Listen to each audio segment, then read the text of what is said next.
Nabi baca 3 serangkai ni, iaitu qul huwallahu ahad, qul a'udzu birabbil falaq, qul a'udzu birabbin nas. 3 ni 3 peradik yang Nabi selalu baca banyak tempat. Antara Nabi baca 3 ni ialah lepas tiap-tiap kali semayang fardu.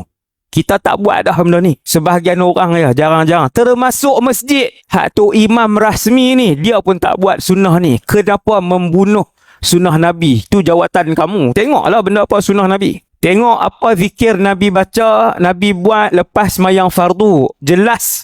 Semua hadis sahih. 3 qul antara Nabi buat lepas semayang tiap-tiap fardu. Nabi akan buat 3 qul. Yang kedua, Nabi akan baca 3 qul juga sebelum Nabi tidur. Nombor 3, Nabi amal 3 qul ni bila? Nabi baca waktu pagi. Ini bukan subuh dah. Nabi baca waktu pagi 3 set, waktu petang 3 set. Faham tak 3 set?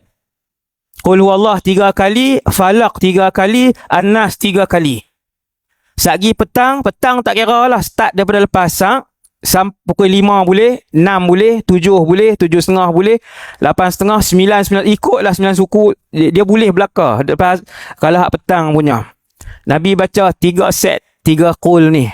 Ni pun bergantung kepada takat mana kasih dan pandang Allah kepada kita semua. Jadi boleh amal. Siapa yang amal, apa fadilat dia? Nabi sebut, dicukupkan segala suatu hajat kepada orang yang membacanya. Allah bagi cukup hajat dia. Allah perhabis bagi jadi benda yang dia nak buat hari tu. Mudah insya-Allah. Okay, itu 3 qul. Kita baca sekali, kita amal.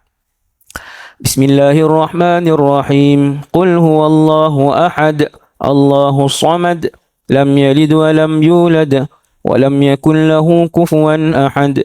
Bismillahirrahmanirrahim. Qul a'udzu birabbil falaq, min syarri ma khalaq, wa min syarri ghasiqin idza waqab, wa min syarri naffathati fil 'uqad, wa min syarri hasidin idza hasad. Bismillahirrahmanirrahim.